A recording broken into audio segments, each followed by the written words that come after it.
a growing number of other people do. There are many ways to approach the simple question, why are you opposed to it? Let me offer three, what I think, are fundamental things to remember about Site 41. First of all, this site, Site 41, has been environmentally illegitimate since it began.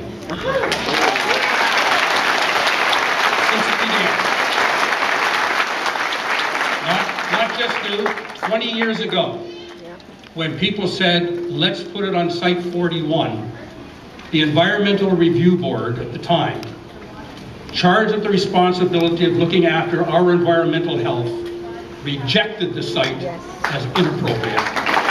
20 years ago. 20 years ago. Politically, it was allowed to stay on the public agenda through the political back door, and they spent 15 years trying to drive around a square peg into a round hole. And they tried to come up with a solution that could not be there, simply because originally people understood it was inappropriate. So there are some people who say, well, they wouldn't make the decision today, knowing what we know. They wouldn't even make the decision on environmental grounds 20 years ago when the standards were even lower. That's the first thing to remember. Good point.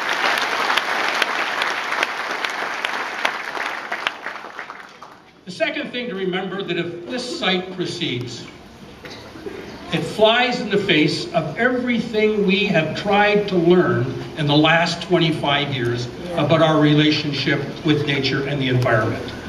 We have spent a generation and a half renewing our understanding of our stewardship responsibilities.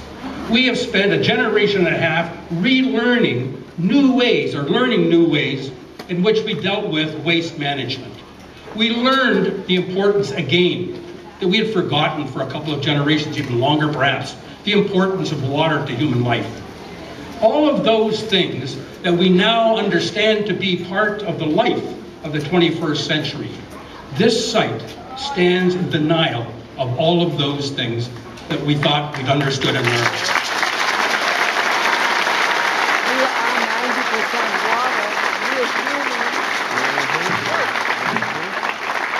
And that's why Gord Miller, the independent, objective Environment Commissioner of the province of Ontario, joins you and all of us, and he's the one independent body that has been able to say so.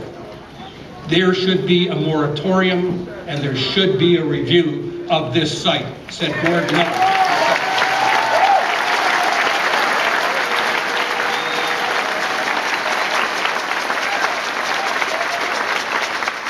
He understands that what we learned for the last 25 years is not something academic.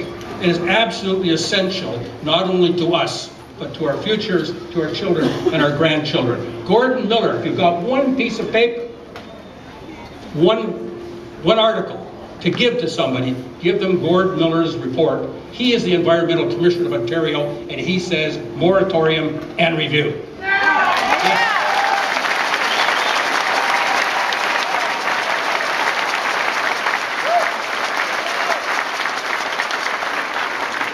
The third and final reason that I and others oppose this site is for something that's very human, but it's also something we have to deal with directly.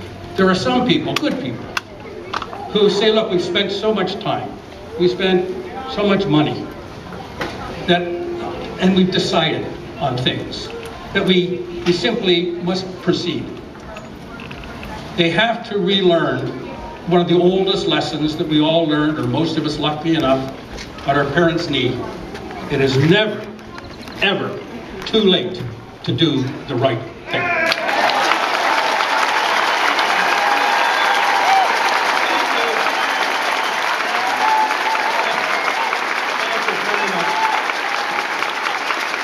Let me finally say, to all of the people who have been on this site lo these many days, to all of the First Nations people who put in such an effort.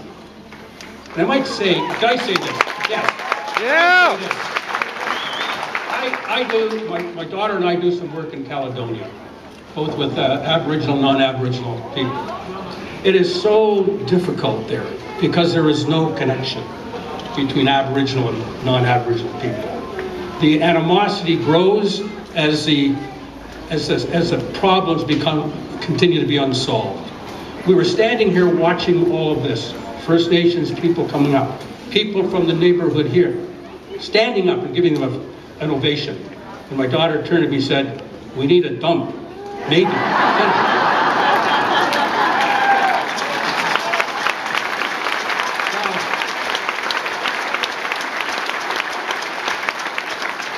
As the good book says, even out of evil, they become some good.